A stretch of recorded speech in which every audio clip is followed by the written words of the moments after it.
Phone tapping వ్యవహారంలో కీలక పరిణామం చోటు చేసుకుంది. ఫోన్ ట్యాపింగ్ వ్యవహారంలో మొదటిసారిగా ఎమ్మెల్సీ కవిత పేరు కూడా వచ్చింది. ఈ నేపథ్యంలో హైకోర్టు ముందు ప్రభుత్వం కవితకు సంబంధించిన ఇన్వాల్వ్మెంట్ గురించి ఆధారాలు సాక్ష్యాలు కూడా కోర్టు ముందు ఉంచినట్టుగా తెలుస్తోంది. ఇక ఫోన్ ట్యాపింగ్ వ్యవహారానికి సంబంధించి మాజీ పోలీస్ అధికారి రాధాకిషన్ రావు, హరీష్ రావు, కేటీఆర్, వెంకట్రామరెడ్డి కవితలతో టచ్లో ఉన్నట్టుగా పబ్లిక్ ప్రాసిక్యూటర్ వాదించారు.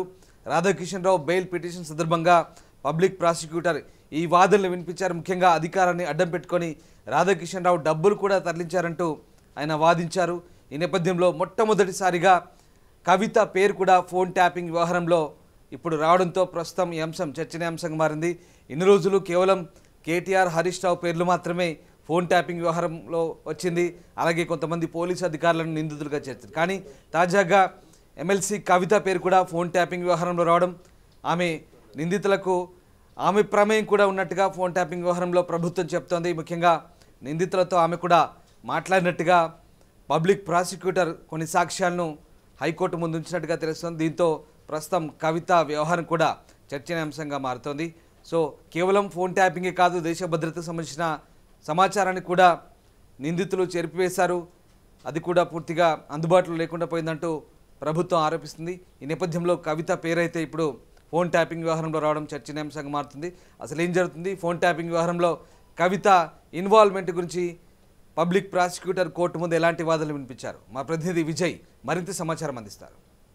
తెలంగాణ రాష్ట్ర వ్యాప్తంగా సంచలనం రేపిన ఫోన్ ట్యాపింగ్ కేసులో కీలక మలుపు తిరిగింది. తనకు బెయిల్ మంజూరు చేయాలని రాధాకిషన్ రావు దాఖలు చేసిన పిటిషన్ పైన జస్టిస్ కె సుజన శుక్రవారం విచారణ చేపట్టారు. పబ్లిక్ ప్రాసిక్యూటర్ తన వాదనను వినిపిస్తూ రాధాకిషన్ రావు ప్రైవేటు వ్యక్తుల నుంచి నిధులను తీసుకువచ్చి వాటిని మరొక చోటకు తరలించేవారని చెప్పి, అలాగే ఫోన్ ట్యాపింగ్ కేసులో A5 నిందితుడైనటువంటి పి రాధాకిషన్ రావు టాస్క్ ఫోర్స్ మాజీ డీసీపీ స్థాయి డీసీపీ స్థాయి విధులు నిర్వహించాల్సి ఉండగా ఆ పనిని ఆయన చేయకుండా ఇతరుల వ్యక్తులకు సంబంధించినటువంటి పనులు చేస్తుండేవారని పబ్లిక్ ప్రాసిక్యూటర్ పల్లె నాగేశ్వరరావు హైకోర్టు దృష్టికి తీసుకెళ్లారు. నాటి ముఖ్యమంత్రి కేసీఆర్, నాటి మంత్రి హరీష్ రావు, ఎమ్మెల్సీ కవిత, అలాగే ఎమ్మెల్సీ వెంకట్రామరెడ్డితో పాటు దామోదర్ రావు అనే వ్యక్తితో తరచూ కలిసేవారని, కేసీఆర్ సెక్యూరిటీ అధికారి అయినటువంటి రాధాకిషన్ రావు 2020లో పదవీ విరమణ చేశారు. అయినప్పటికీ నాటి సర్కార్ ఆయనను పదవీ కాలాన్ని పొడిగించి టాస్క్ ఫోర్స్ అధికారిగా నియమించింది.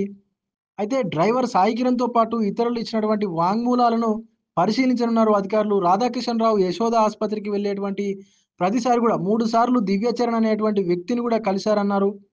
వెళ్ళినప్పుడల్లా ₹1 కోటి నగదు తీసుకొచ్చారని కోర్టు దృష్టికి తీసుకువెళ్లారు పబ్లిక్ ప్రాసిక్యూటర్. ఎమ్మెల్సీ వెంకట్రామరెడ్డితో పాటు పలువురికి చెందినటువంటి ఆర్థిక కార్యకలాపాలను కూడా చూసుకునేవారని హైకోర్టులో పీపీ తెలిపారు. హరీష్ రావుపై ఇటీవల కేసు పెట్టినటువంటి చక్రధర్ గౌడ్ తన వాంగ్మూలంలో రాధాకిషన్ రావు తనను బెదిరించినట్లుగా కూడా చెప్పారు. అలాగే ఎన్నికల్లో హరీష్ రావుకు ప్రత్యర్థులుగా ఉన్నటువంటి పోటీ చేస్తున్నటువంటి వాళ్ళపైన వారి ఫోన్లను కూడా రాధాకిషన్ రావు ట్యాప్ చేయించారన్నారు. బీఆర్ఎస్ ఓడిపోతుందని తెలిసిన వెంటనే ఎస్ఐబి సమాచారాన్ని కూడా రాధాకిషన్ రావు ధ్వంసం చేశారన్నారు. అలాగే ఎఫ్ఎస్ఎల్ నుంచి ఇంకా సమాచారం అందాల్సి ఉందని కూడా దర్యాప్తు కొనసాగుతుందని చెప్పి కూడా చెప్పినటువంటి పరిస్థితి కూడా ఉంది. అయితే ఈ విచారణకు కేవలం 15 రోజుల డేటా మాత్రమే దొరికిందన్నారు. డేటాలో 5 నుంచి 5,500 మంది ఫోన్ నెంబర్లు కూడా ఉన్నాయని చెప్తున్నటువంటి పరిస్థితి కూడా ఉంది.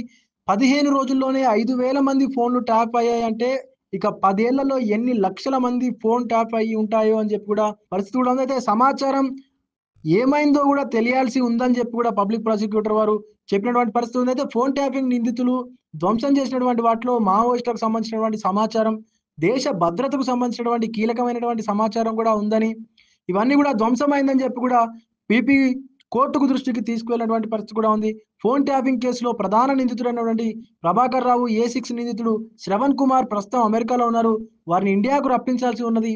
ఈ దశలోనే రాధాకిషన్ రావుకు బెయిల్ మంజూరు చేయకూడదని చెప్పి కూడా వాదించారు పబ్లిక్ ప్రాసిక్యూటర్. అయితే పిటిషన్ తరపు న్యాయవాది ఈ ఉమామహేశ్వరరావు తన వాదనలు వినిపిస్తూ రాధాకిషన్ రావు 2023 అక్టోబర్లో పదవీ విరమణ చేస్తే ఆ తర్వాత తన కింది స్థాయి అధికారులకు ఎలా ఆదేశాలు జారీ చేస్తారని చెప్పి కూడా అన్నారు. అలాగే హవాలా సొమ్ము తరలిస్తున్నారనడానికి ఆధారాలు ఏమీ లేవు, తన పైన అనేక కేసులున్నాయని చెప్పి కూడా చక్రధర్ గౌడ్ చెప్తున్నటువంటి పరిస్థితి కూడా ఉందని చెప్పారు. కానీ పబ్లిక్ ప్రాసిక్యూటర్ ఆయన ఒక గొప్ప వ్యక్తిగా వాంగ్మూలం ఇచ్చారని కూడా కితాబిస్తుందని చెప్పి అన్నటువంటి పరిస్థితి కూడా ఉంది. పిటిషనర్కు చెందినటువంటి ఎఫ్ఎస్ఎల్ నివేదికను అందింది. అయితే కోర్టులో నివేదిక భద్రంగా ఉంది. ఇతరులకు చెందినటువంటి నివేదిక అందలేదనేది కూడా పిటిషనర్‌కు బెయిల్ నిరాకరించడం సరికాదని చెప్పి కూడా ఉమామహేశ్వరరావు తెలిపినటువంటి పరిస్థితి కూడా ఉంది. వాంగ్మూలాల్లో పొంతన లేకుండా ఉన్నాయని చెప్పి కూడా అన్ని అంశాలను పరిగణలోకి తీసుకొని కోర్టు రాధాకృష్ణరావుకు బెయిల్ మంజూరు చేయాలని వాదించారు ఉమామహేశ్వరరావు. అయితే ఇరుపక్షాల వాదనలు విన్న తర్వాత న్యాయమూర్తి తీర్పును వాయిదా వేశారు. ఇదిలా ఉంటే ఫోన్ ట్యాపింగ్ కేసులో బెయిల్ మంజూరు చేయాలని నిందితుడు ఏటు దుగ్గ్యాల ప్రణీత్ కుమార్ ఎలియాస్ ప్రణీత్ రావును దాఖలు చేసినటువంటి పిటిషన్‌ను శుక్రవారం హైకోర్టు విచారించి ఆయనకు బెయిల్ కూడా మంజూరు చేసింది. తన బెయిల్‌ను అడ్డుకునేందుకు దర్యాప్తు సంస్థ అభియోగ పత్రం కూడా దాఖలు చేసిందని, తనకు చట్టబద్ధమైనటువంటి బెయిల్ మంజూరు చేయాలని చెప్పి కూడా దాఖలు చేసిన పిటిషన్ పైన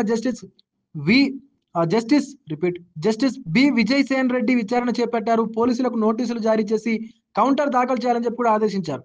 తదుపరి విచారణకు 23వ తేదీ కూడా వాయిదా వేశారు.